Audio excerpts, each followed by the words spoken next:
thanks for joining us for the weekly astrology and spirituality show for week commencing the 16th of August with Alyssa and Patrick Arundell. So we hope you're well. Before I get into the astrology in detail, let's just see where things are with that Hermetic wheel.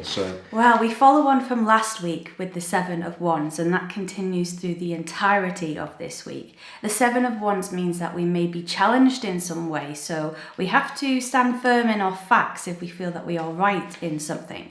The character in the Seven of Wands has two odd shoes on, which shows that he's not really prepared for the challenges coming his way. He's rushed out of bed quickly. He's rushed out of bed quickly and grabbed the nearest thing. So it just means that we've got to ride through this energy a bit this week. There could be a few trolls and haters on social media, but it will pass. A challenge is what we make of it. So we can see it as something exciting that can help us grow, or we can see it as something that will defeat us. Is it a good thing to set our boundaries? Oh, definitely. The Seven of Wands is very much, he's got that staff in his hand and he's saying, no, this is my boundary wall. And that's really good. It's important for us to keep that in mind, yeah. Why I think that's particularly good is that as this week begins, Venus, the planet of relating, moves into one of the two zodiac signs that it governs of Libra.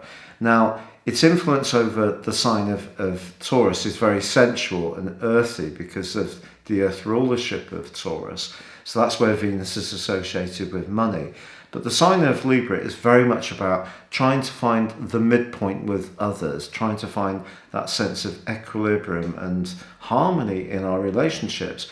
But it's no good being totally a people pleaser if then everybody just expects us to go that extra mile and then not respecting what we have, our needs in a situation. So I think having the Seven of Wands there is a good counterpoint to the rather diplomatic energy of Venus in the sign of Libra.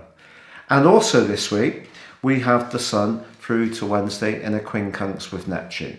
Now, if your energy was a bit low last week, despite the glory of the Leo new moon, that was because Mars and the Sun were both in quincunxes.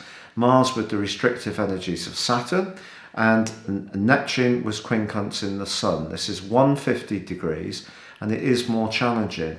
Neptune in the sign of Pisces is very spiritual, but it can be very dissolving. So the fire of the Sun in Leo is dampened down a little bit by that energy of Neptune in the first half of this week.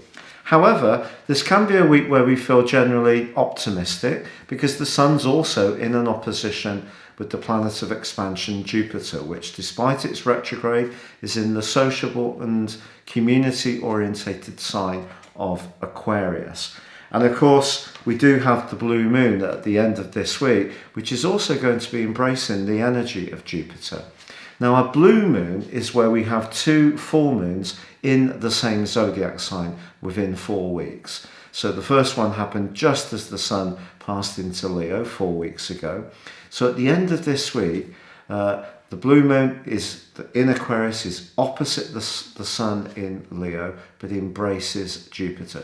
So I actually think it could be a very good time to get together with others, if COVID rules allow, and to do a bit more socialising and mixing and mingling. But all through this week, the Sun and Jupiter are broadly in an opposition, which can give us the sense of, a buoyancy. And it's just that energy with Neptune just suggests that we should use the energy we do have well. But with Mercury and Mars combining superbly in the practical sign of Virgo and linking brilliantly with the planet of innovation, Uranus, if we can do something imaginative with our resources, but bring precision to the party, then we can improve our lot. This could be like decluttering, selling things we don't need, using space more efficiently, repurposing a talent or a way of working in a more original way. So that's all possible this week too. But Uranus does go into a retrograde on Friday, which will last through to next January. This is the last of the big outer higher octave planets go in retrograde.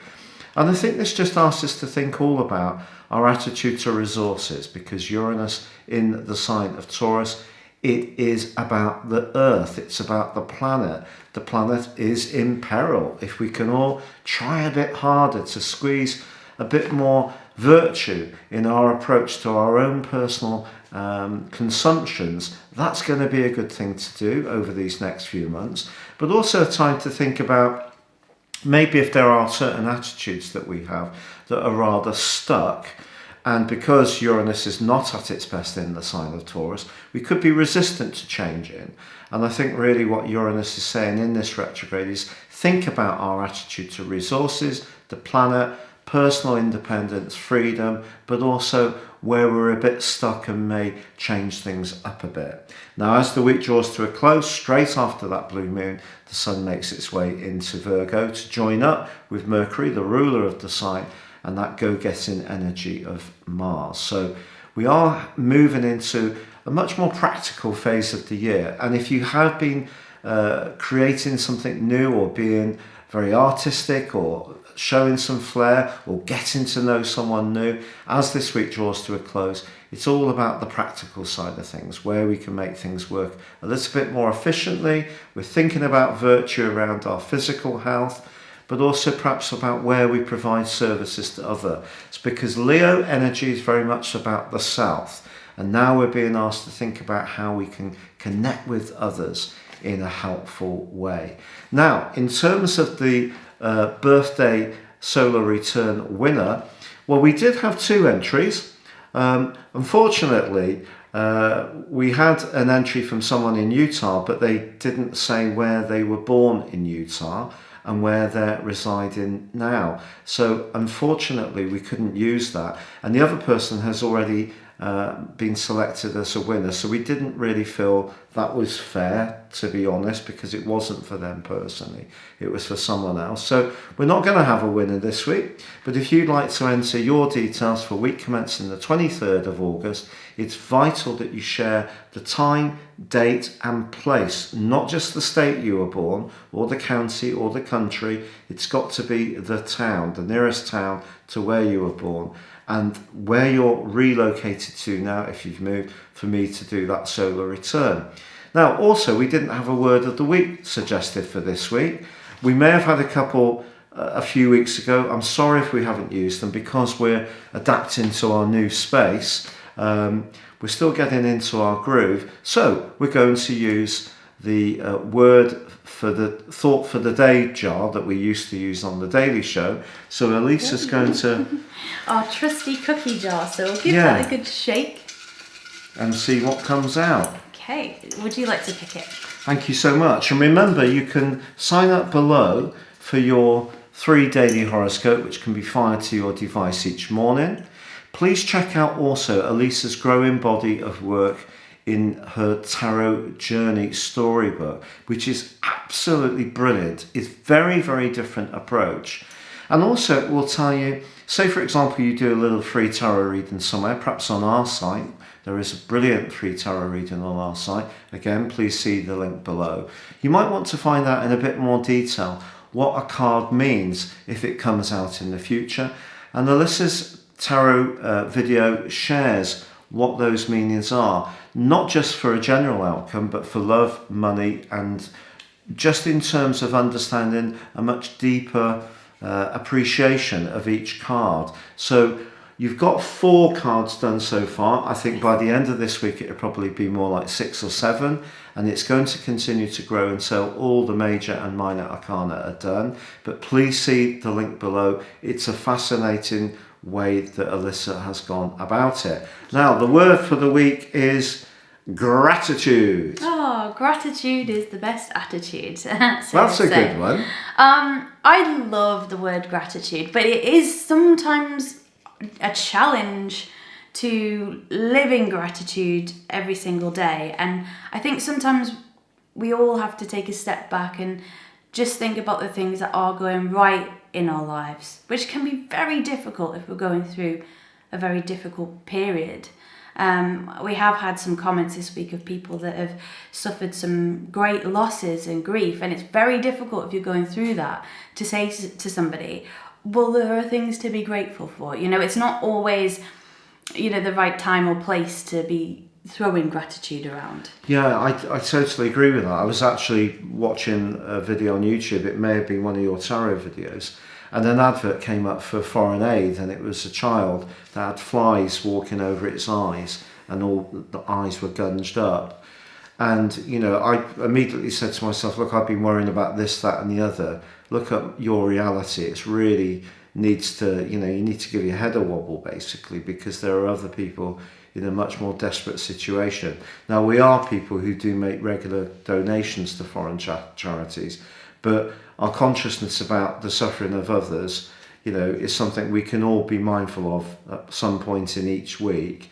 But obviously we do get caught up in feeling a bit fed up at times, or frustrated or irritated that life's not quite working as we want. So if we can sort of step into gratitude, then that's a really good thing to do. And making space for it as well. Like we used to, before we went to sleep each night, have a list of 10 things we were grateful for that day or that week. And we've kind of got out of doing that because of the so moon we're back and on everything. that tonight. So we need to take our own advice here and do that, and just list those things that we're grateful for. That's a great suggestion. Thank you so much.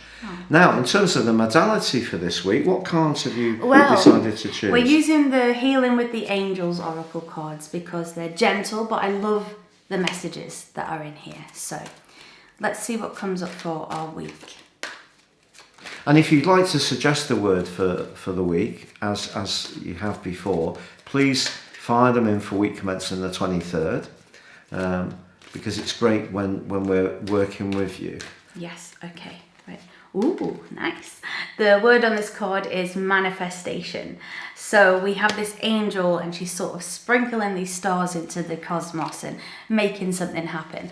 I like to think of manifestation as organic creation, where we take steps, take actions to make something happen. Things don't generally just happen to us in life if we just sit idly by waiting for them.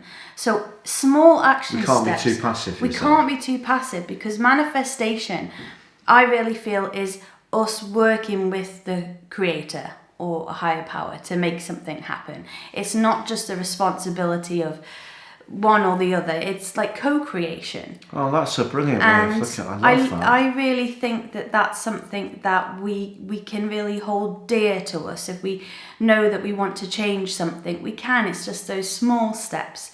For example, you know, with my fitness at the moment, trying to lose a little bit of extra chub. So there is no chub.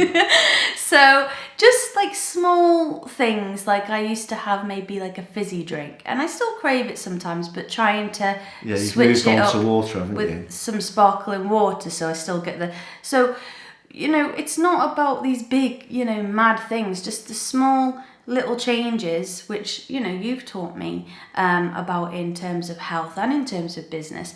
Those, you know, incremental changes can make a big difference in the long run.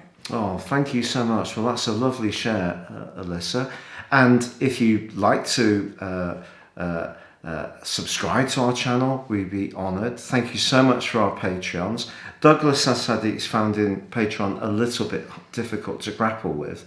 One of the problems with technology in general, I was ordering some flowers for someone yesterday, who a friend of ours who's not very well, and on certain platforms, technology doesn't always work. So, for example, it's fine on Chrome, doesn't work on Firefox, is okay on Edge, you know, or you can have something that works on all of those devices on all those browsers on a desktop, but not on a mobile phone or a tablet, because things are being updated the whole time, and sometimes different parts of our technology may not be quite up to speed, or maybe our security software is lagging behind, or whatever. So it is a difficult one, Douglas, but we are taking it seriously, we are thinking about it. And thank you for Jane Micklewhite for sharing some lovely comments, Jane. We really appreciate that. And all the interaction is something that means a great deal to us. So thank you so much for joining us. It's been a pleasure being with you. And have a great blue moon. And if you'd like to watch my deep dive video into it, please see the link below. But for now, from the A team, it is... Goodbye from me. And it's goodbye from her. Goodbye. Goodbye.